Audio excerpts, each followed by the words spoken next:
Hola Mariano, ¿cómo andás? ¿Qué tal, profe? Buenas noches, ¿cómo está? ¿Todo bien, vos? Bien, acá andamos. Con la lluvia finalmente. Sí, llegó. Sorry.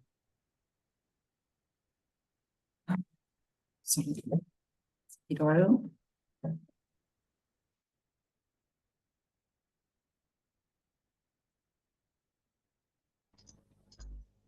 Hola, buenas noches. Hola Cassandra, ¿cómo andás? ¿Todo bien usted? Hola, Todo Cassandra. bien, gracias. Vamos a esperar unos minutos. A ver, ¿quiénes más se suman?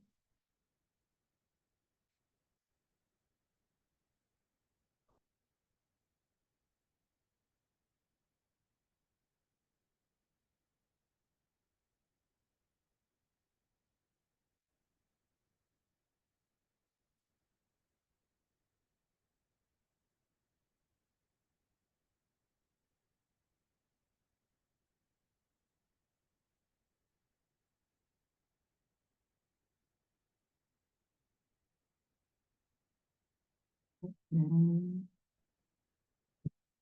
vamos.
Ajá.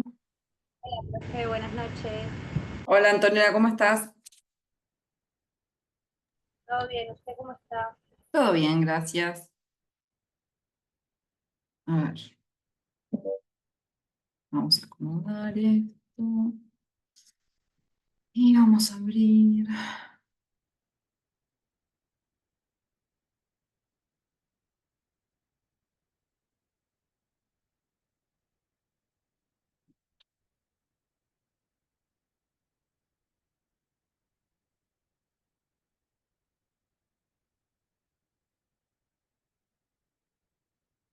Mm, mm.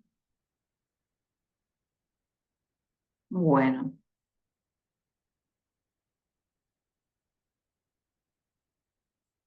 ¿cómo andan? ¿Todo tranquilo? Sí, profe. ¿Hay algunos con prácticas? Sí, Yo yo, la semana que viene. ¿Alguien más?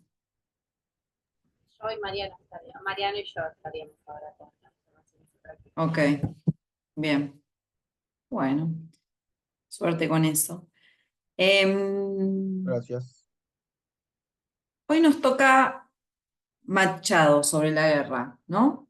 No sé si tienen a mano ahí el libro o el archivo o fotocopias o lo que sea. Después nos vamos a meter con eso.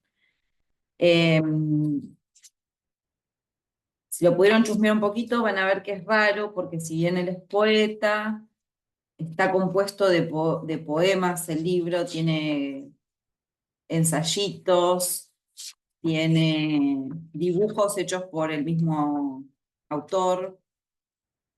Vengo mirando. No sé por qué en estas impresiones no me salieron muy bien los dibujos, pero bueno.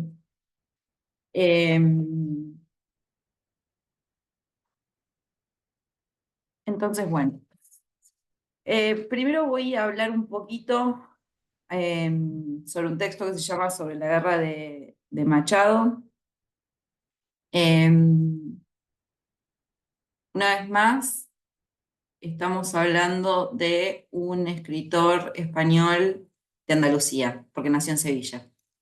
Si van viendo por qué yo digo eso no son mis locuras, sino que esa zona de España claramente tiene algo. Em, Machado muere en 1939 y este es el último libro que se publica con él en vida en 1936-1937.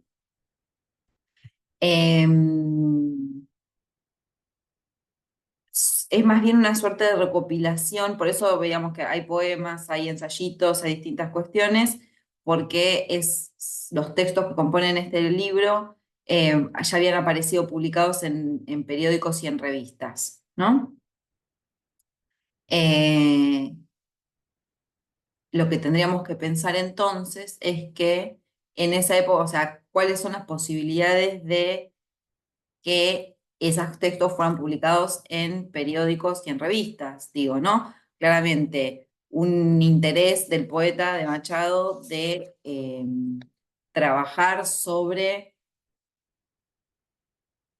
la política y la vida y el mundo que él habitaba, ¿no? No era un poeta que solo se dedicara a escribir para ser publicado libros y qué sé yo, sino una persona que intentaba fuertemente trabajar e incidir, ¿no?, en la sociedad en la que se encontraba.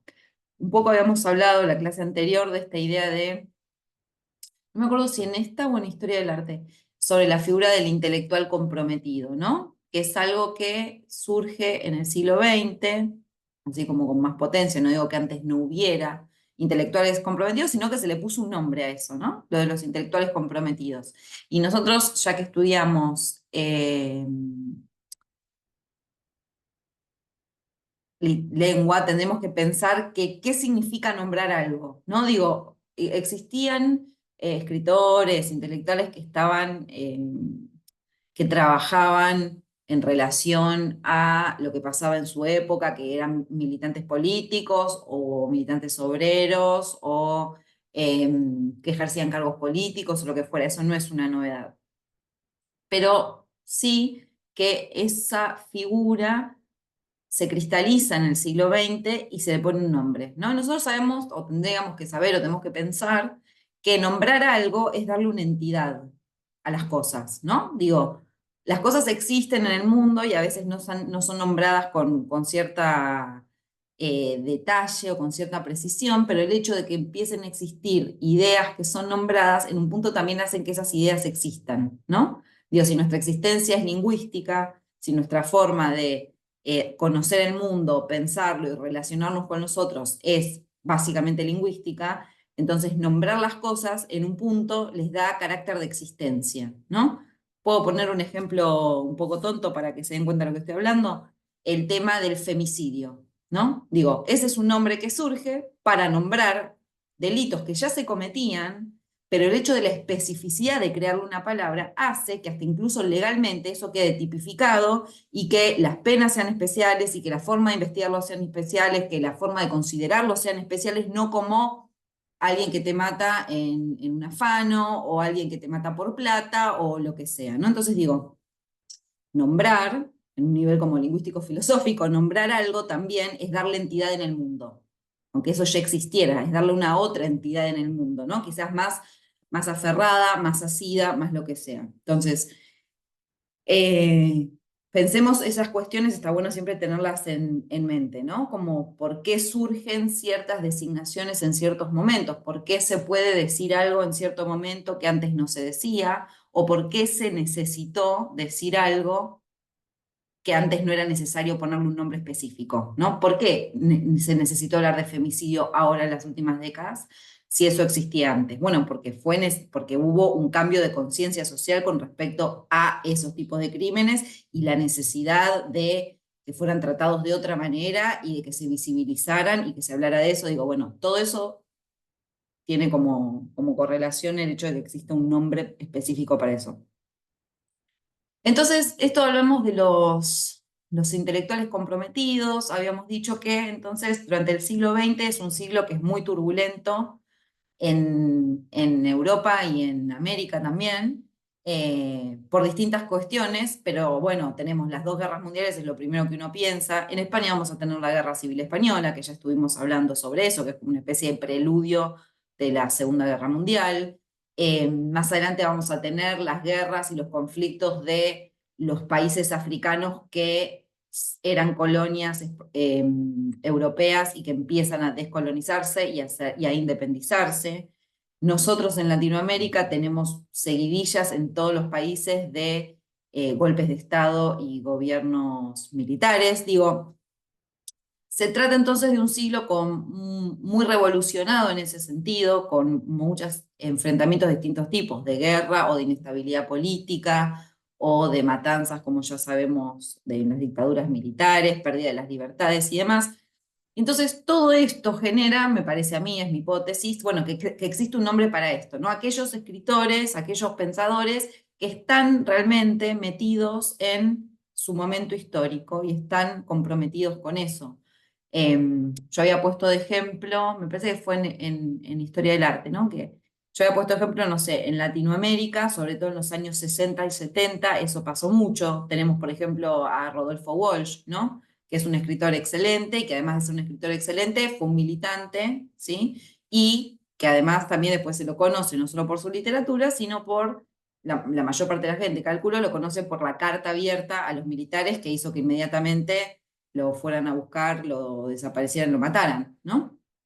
Digo, esa es una forma de ser, ya es como un, un escritor extremadamente comprometido, porque él cuando manda esa carta, cuando publica esa carta, ya sabía lo que le iba a suceder, ¿no? Y sin embargo, decidió hacerlo. Habíamos hablado también, por ejemplo, de Cortázar, que es interesante.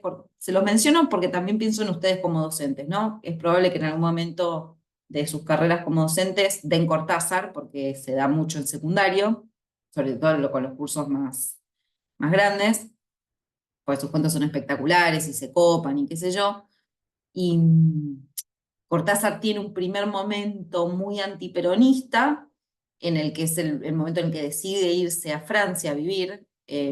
Nadie lo exilia, ¿no? Él decide irse, porque eso, los chicos después les dicen eso porque googlean mal y en muchas páginas de Google dicen a Cortázar, lo se tuvo que exiliar y qué sé yo, no se tuvo que exiliar, se fue porque él no quería, porque no le gustaba lo que estaba pasando con el peronismo y qué sé yo, pero ya después él se exilia en los años 50, me parece, y después de ya vivir mucho tiempo en París, eh, y cuando en Latinoamérica empiezan a haber cada vez dictaduras militares más fuertes y más sangrientas, él empieza a tener un acercamiento político. Él antes como que pensaba como su literatura totalmente separada de eso, y después hay un cambio, y hay un cambio notorio, no sé, él empieza a ir a La Habana, en Cuba, a la Casa de las Américas, a juntarse con otros escritores, empieza a hablar sobre lo que ve que está mal en la política con respecto a los golpes militares, digo, un montón de cuestiones que hacen que él se empiece a posicionar de otra manera, ¿no?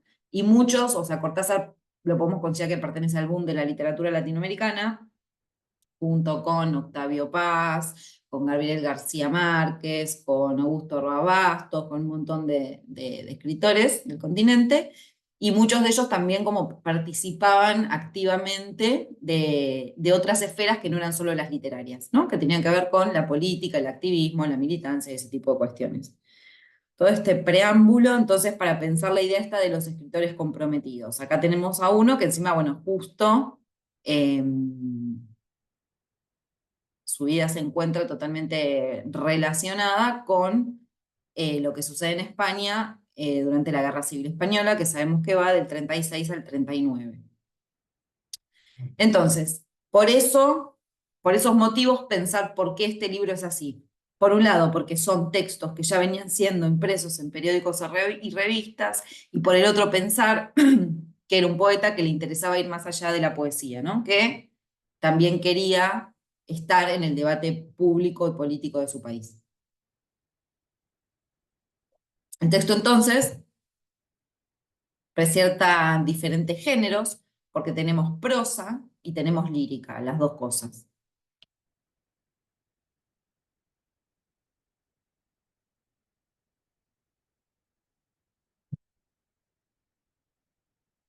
Em, ya el título, ¿no? La guerra, está absolutamente fijado con ese momento histórico que está transcurriendo. Y si hablamos de guerra, hablamos también de muerte, y entonces sobre la muerte es interesante que uno va leyendo el texto, los distintos textos, y va a ver que hay una especie de sensación de inminencia de la muerte, una muerte que está muy cerca, que lo pisa los talones, pero también la idea de trascendencia, ¿no? La muerte como aquella instancia en la que las personas logran la trascendencia. Trascendencia en el sentido básico, ¿no? La idea de, bueno, voy más allá como del plano vital de una persona que nace y muere, ¿no? Y algo de lo que yo dije, algo de lo que yo hice, queda y me trasciende. Entonces, la visión sobre la muerte es interesante pensarla no como una cuestión totalmente entristecedora, trágica, sino que ahí también se ve una cierta potencia. Hay una potencia en esas muertes porque se supone que son muertes para la trascendencia. ¿Por qué les parece que pasa esto? Tiren ideas. ¿Por qué les parece que este poeta en esta situación puede sostener esta visión sobre esta perspectiva sobre la muerte?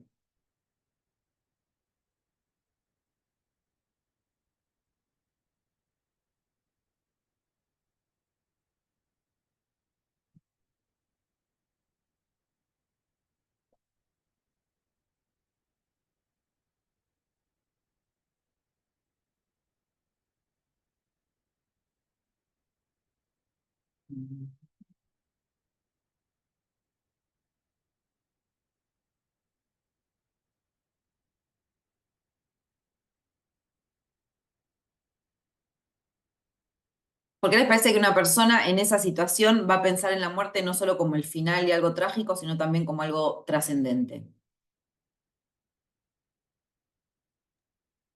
Puede ser por el legado que deja, Pero sí, pero ¿por qué? Porque dejarle. todos los escritores dejan un legado. ¿Por qué él, con todo su alrededor, estaría pensando eso?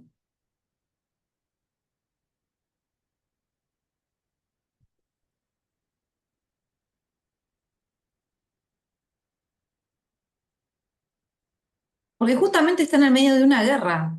Y en la guerra se juegan las vidas de las personas. Y si vos estás convencido de estar en esa guerra defendiendo tus ideales y tu país, la muerte no te tiene que parecer solamente trágica, sino que también te tiene que parecer que sirve para algo, porque si no te está yendo a matar por nada. ¿No? Digo, la idea es esa. Cuando uno está. No, no estamos hablando además acá de una guerra en la que el ejército te manda a combatir a no sé dónde y vos estás más o menos de acuerdo con esa situación. Acá estamos hablando de gente común y corriente, porque los milicianos que estaban a favor de la República Española, entre los que se encontraba Machado, eran gente común y corriente que se iba al frente a defender la República, frente a los que querían sacar la República nuevamente. Entonces, frente a esa perspectiva, uno, me imagino, tiene que pensar, bueno, me estoy arriesgando la vida todos los días, no, no es en vano, si no, no la arriesgaría. Digo, si vos no tenés el convencimiento de que esa pelea en la que vos es capaz que mueras va a ser trascendente, le va a cambiar la vida a las personas, vas a evitar que un enemigo haga bolsa a tu país, entonces no lo haces, ¿no? Digo, no, te quedas en tu Claro, algo casa. que valga la pena ir a luchar. Exacto, ¿no? Entonces, por eso me interesa como que linkearan las dos ideas. Bueno, una persona que está tan comprometida, que está ahí en el frente y demás, bueno, su visión sobre la muerte va a ser distinta a la que podemos tener nosotros ahora. Digo, si yo me caigo muerta mañana, no pienso que mi muerte va a ser trascendente, ¿se entiende? Porque no estoy, digo, haciendo algo de ese calibre, ¿no? De esa magnitud. Hola Jessica, ¿cómo andás? Hola, profe, perdón, recién llego. Vengo de ¿Todo entregar las bien? cosas. No te preocupes. Jessica, se me acuerda que por nosotras tenemos que hablar, porque no, Bueno, porque no fuiste el otro día y sí, tenías sí, que... estaba con las entregas, profe, perdón. porque se me complica porque mi hermano ingresó a la Armada y él me hacía los despachos y ahora los tengo que hacer yo. Está bien. Bueno, acordate que lo que les digo siempre, cuando es así, por favor, escribir un mail toma 3 minutos, ¿no? Por reloj y avisar, che, Malena, me pasa esto, así yo puedo pensar soluciones para ayudar. Bien. Bueno, em, entonces, teníamos esta cuestión de dónde había surgido el libro, tenemos esta cuestión de un contrapunto en la estructura entre prosa y verso, ¿sí? Y vamos a ver que hay distintas líneas temáticas, ¿sí? La muerte, que ya dijimos, va a estar presente como tema. La juventud también. El pueblo, pero no la masa. Y eso va a ser importante porque él hace una distinción entre pueblo y masa. No son la misma cosa para él. También va a aparecer la idea de el compromiso intelectual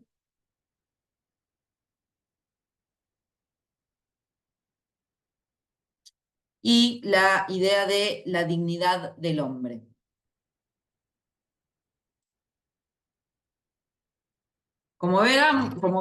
Vemos, todos estos temas claramente tienen que ver con el momento histórico en el que esto fue escrito, ¿no? Todos estos temas se relacionan con la situación de guerra civil que se estaba atravesando en ese momento. En Los milicianos de 1936, que después la vamos a leer y analizar, pero ya tiro algunas ideas, vamos a ver que hay un trabajo, él es bastante filosófico, vamos a ir viendo que los textos tienen como una ligazón con algo más filosófico, ¿no? Va a querer hablar o va a aparecer el tema de la condición humana de la muerte, o sea, como el hecho de que somos seres que morimos nos condiciona y nos hace humanos y que sepamos que vamos a morir.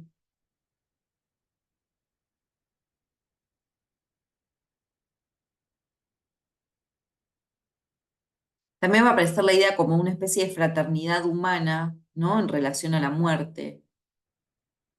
La idea de morir con otros, morir por otros y morir para otros.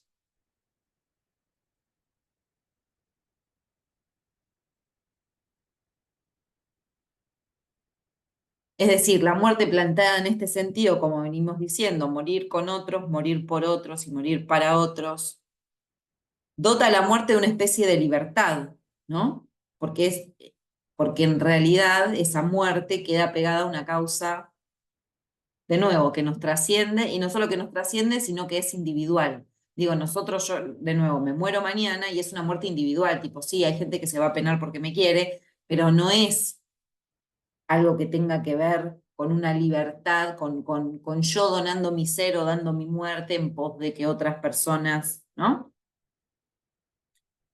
En relación a todo esto también va a aparecer el tema, bueno, va a engrandecer a los milicianos, es como que se llamaba a los que combatían del lado de la República, porque imagínense que los falangistas, el bando contrario, en gran medida eran las Fuerzas Armadas, ¿no? Entonces era una lucha muy desigual porque era por un lado las Fuerzas Armadas y por el otro gente común y corriente que se ponía a pelear. Y esta cuestión del pueblo o de los milicianos, en realidad, porque se llama Los milicianos 1936, el texto, él va a hacer una oposición con lo que él llama el señoritismo. De la palabra señorito viene, ¿no? El señoritismo, que vendría a representar como los intereses individuales, los intereses de clase, ¿no? Aquellas personas que solo se ocupan de sí mismas o de mantener los intereses de su propia clase.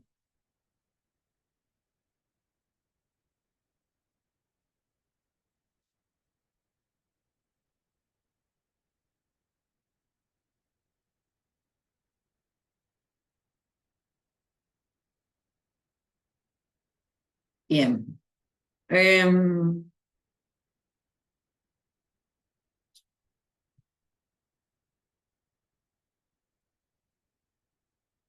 Otras cuestiones que también aparecen van a tener que ver, por un lado, él va a hablar de o va a aparecer, no es que lo dice directamente, ¿no? Pero una cuestión de una dualidad existencial. Lo que él va a decir es que la guerra tuvo un proceso humanizador, al menos desde su bando, ¿no? ¿Por qué la guerra puede tener un proceso? ¿Por qué les parece a ustedes que alguien puede llegar a decir que esa guerra te fue manchado? ¿Por qué sería capaz que ustedes dijeran, bueno, la guerra tuvo un proceso humanizador, ¿no? Que es bastante lo contrario de lo que uno se imagina. Siempre uno piensa, tiene un proceso. La guerra lleva a la deshumanización. Bueno, él dice que no. ¿Por qué les parece?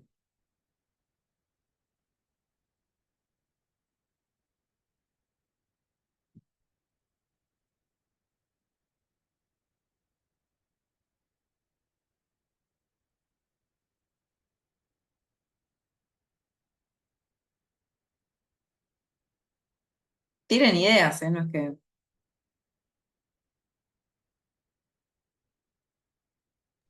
Por esto de que termina uniendo a la gente, profe. Claro, por ejemplo, ¿no? Porque se arman alianzas entre gente que si no seguiría su vida, ¿no? De forma más individual y qué sé yo. En cambio, cuando toca defender lo propio y eso propio que se defiende es colectivo y es común, ahí hay un proceso humanizador porque vos, imagínense que era como tipo en un pueblo salía el zapatero, el verdulero, el farmacéutico, el médico, los hijos de no sé quién, todos a ir a pelear juntos. Digo, era así la cosa, era a ese nivel de, ¿no? Entonces dice, bueno, la guerra acá tiene un proceso humanizador, porque se está defendiendo lo común y lo están defendiendo personas comunes. No son profesionales de la guerra como pueden ser personas que se dedican, que están eh, con las Fuerzas Armadas o algo por el estilo. ¿No? Era gente común.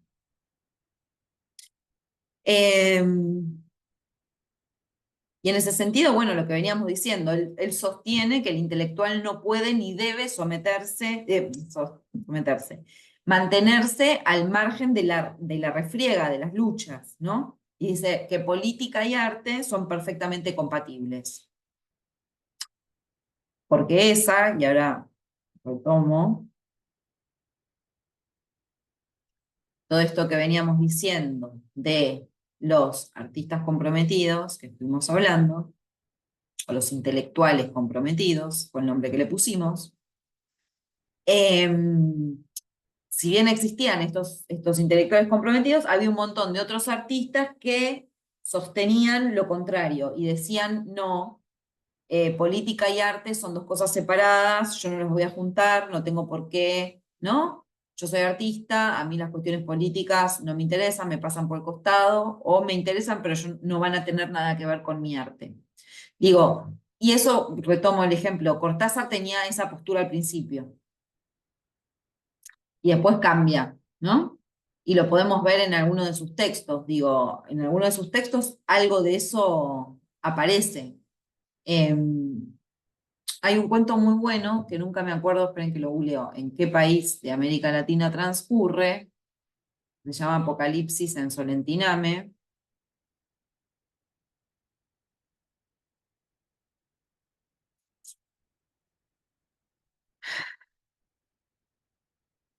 ¿Era El Salvador? Creo que era El Salvador. Es un cuento en el que hay un francés que estuvo de viaje, como si me dijeran en El Salvador, era un país de Centroamérica chiquito, y que sacó muchas fotos. Lo debo haber leído hace 20 años, así que más o menos después si lo leen y me equivoqué en algo, bueno. Pero la idea general es esa. Se va a El Salvador, saca muchas fotos como de niños, aldeas, paisajes, ¿no? Como típicas fotos de turista, comidas, qué sé yo, cosas así. Imaginemos que esto es en los años 60, o sea, cámara con rollo, todo eso. Y entonces vuelve a París, qué sé yo, no sé qué, vuelve a su vida normal y decide mandar a revelar las fotos. Y las manda a revelar y las hace que sean... esto no sé si me lo estoy inventando, es verdad. Yo no me acuerdo si eran diapositivas o fotos. Por ahí eran fotos. Yo me imagino las diapositivas. Yo ya lo hice película y me la imaginé de otra manera. Bueno, entonces manda a revelar, qué sé yo, y dice que, bueno, después del trabajo, qué sé yo, pasa a buscar las fotos reveladas, se va a la casa y se pone como todo contento, creo que se sirve un whisky o se prende un pucho, ¿no? Como una cuestión así, se sienta cómodo y dice, bueno, voy a mirar las fotografías. Y todas las fotografías que aparecen no son de las fotos esas como turísticas tranquilas que él sacó, sino que aparecen matanzas, niños muertos, gente acribillada, no sé qué, ¿no?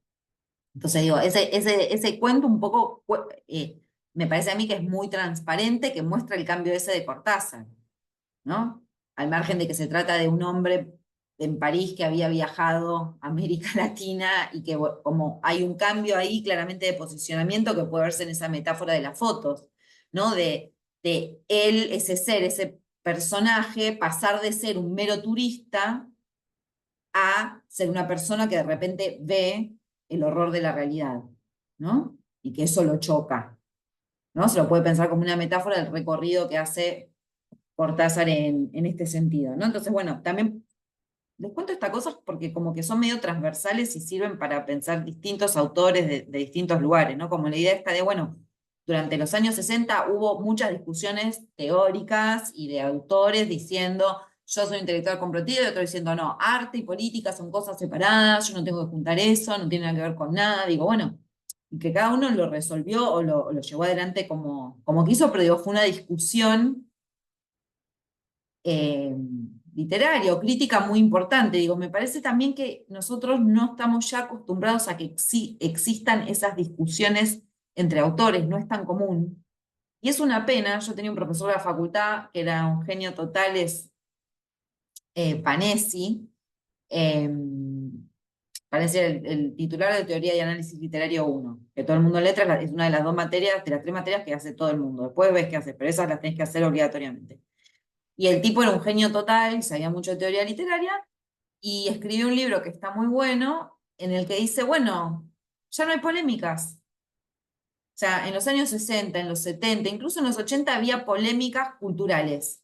Gente que discutía, por ejemplo, por esto. Sos artista, política, ¿qué hacemos con esto? Otros que hablaban, no sé, en los años 80 se empieza a dar como todo un movimiento con el tema del realismo y qué sé yo. Realismo sí, realismo no. Por qué ahora solo quieren escribir realismo los que escribían otras cosas y los que escribían realismo diciendo por qué ellos habían pensado que es momento de escribir realismo y no otras cosas, ¿no? Digo, polémicas, no que se mataran, porque obviamente, pero que existían y que existían revistas culturales donde uno escribía una nota sobre por qué hay que escribir, por qué está bien que se esté escribiendo realismo, y entonces a la siguiente había otro que le contestaba que eso estaba mal, y había otro que le contestaba, y digo, y las polémicas además funcionaban como motores de escritura, porque esa gente, además de escribir su propia literatura o sus propios libros, ya sean de crítica o lo que sean, además se dedicaban a escribir para poner su granito de arena dentro de esa polémica,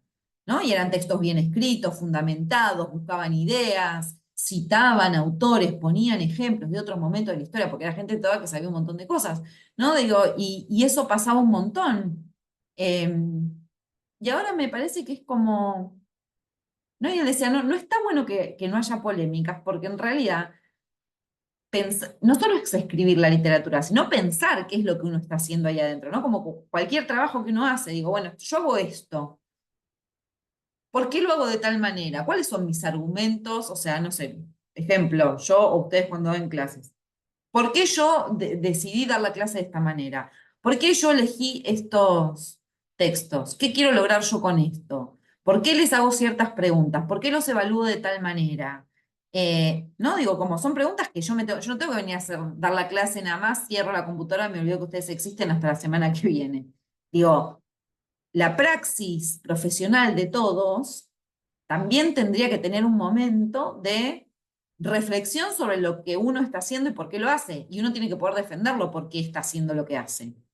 ¿No? Digo, ¿por qué estás haciendo esto y no otra cosa? Y no digo que mi forma de dar la clase sea la mejor, digo, dentro de lo que a mí se me ocurre y lo que yo quiero lograr, me parece que esto es lo que puede llegar a funcionar, y otros profesores tendrán otras formas de dar sus clases y también podrán argumentar por qué hacen las cosas de cierta manera. Bueno, esto llevado al terreno de la literatura, ¿no? Como, bueno, había un montón de polémicas con eso, y esas polémicas en un punto enriquecían también a la comunidad intelectual, ¿no? Porque no era que cada uno está en su casita escribiendo su libro, lo tira a ver si tiene éxito o no tiene éxito. Bueno, pero también estás ahí hablando con otros, con pares intelectuales que te desafían lo que estás diciendo y te hacen pensar distintas cosas, y además escuchar al otro cómo está argumentando, porque no son peleas como las de ahora en las que se gritan cualquier barbaridad por Twitter, ¿no? Digo, se ha perdido un montón la altura de esas discusiones, que ahora es como, bueno, te bardeo por Twitter, te digo una barbaridad, y es como, no, discutamos, está bueno cuando uno tiene discusiones donde discute argumentos. Digo, y no sé, del otro lado nosotros, cuando yo he tenido que leer varias notas y cosas de distintas polémicas, es sumamente enriquecedor, porque uno ya entra pensando, no, bueno, yo siempre estoy más a favor de tal posición. Y después lees lo que dicen otros y decís, ah, bueno, no sé si me convence del todo, pero tiene puntos interesantes. O mira esto que dijo acá, 15 años después, hay algo de esto que está sucediendo. El tipo la vio antes, ¿no? O cuestiones por el estilo. Digo, todas esas cosas son interesantes, las polémicas que se armaban. Pensemos también de historia del arte en relación a las vanguardias. Esos eran polemistas, o sea, cuando ustedes dieron sus textos, sus exposiciones sobre las vanguardias, digo, ¿no? Los vanguardistas se piensan que decían, hola, permiso, por favor, o sea, todo lo que hicieron fue medio a las patadas y haciendo polémicas, y diciendo, te pinto un cuadrado blanco sobre un fondo blanco, y esto es arte. No, hijo de, esto no es, esto es una... No, sí, bueno, pero había alguien atrás que podía defender lo que había hecho. Y remover el avispero y generar discusiones es el punto central para poder pensar. Porque si todos pensamos lo mismo, si nadie discute con nadie, con altura, con argumentos, no hablo de discusión en serio, digo, ¿cuáles son los impulsos del pensamiento si no vienen por ese lado, ¿no? De dos personas que dicen, yo pienso esto y yo pienso lo otro, bueno, debatamos. ¿Por qué? ¿De qué manera? Y no sé, inconscientemente, no sé, que debo estar hablando de esto tanto con ustedes, que no estaba planeado en la clase, pero digo, también me parece que tiene un poco que ver, que nos sirve para pensar el momento en el que estamos en este país, donde todo eso está anulado, donde la gente se desprestigia, se grita barbaridades, donde políticamente hay mucha violencia discursiva, que nosotros la vemos todo el tiempo, y pensar cuando les toque dar clase, bueno, ¿qué pasa? Si todo esto está pasando acá arriba como en el orden de lo social, ¿qué va a pasar en el colegio? ¿Y qué queremos lograr nosotros con respecto a eso en el colegio? ¿De qué manera queremos habilitar que el colegio o la escuela sea un espacio donde eso no suceda de esa manera? Y donde los pibes puedan reflexionar sobre las formas de interactuar con otros, de mostrar que piensan, que están en contra de lo que piensa otra persona, cómo se argumenta, ¿no? Pues, viste, lees el currículo y te dice, ay, bueno, en el programa se da texto argumentativo. Bueno, ¿cómo es el texto argumentativo? Bueno, pero el texto argumentativo en sí, porque sí, no tiene ningún sentido. Ahora, el texto argumentativo, si lo empezamos a pensar y vos ves, uy, en este curso estos dos se pelearon y tuvieron un quilombo y llamaron a los padres, y además estuvimos hablando de que cancelaron a tal músico porque no sé qué, y vimos que, bueno, todo eso suma. Y todo eso me parece que es lo que hace que los saberes, los chicos se los apropien desde otro lugar y los puedan usar también para cosas que les interesan, y por eso les queda, porque si no es, me aprendo más o menos cómo hacer un texto argumentativo, chau, besito y ya estamos, ¿no? Y la idea sería que lograr que esas cuestiones, que todo el mundo te dice, ay, en la escuela te dan cosas que no tienen que ver con el mundo real, que es, no, el texto argumentativo es un planazo dar eso, si uno lo piensa bien, ¿no? Y lo linkea con este tipo de cuestiones que están pasando por todas partes. Bien, esto se está por cortar, sí, seguimos.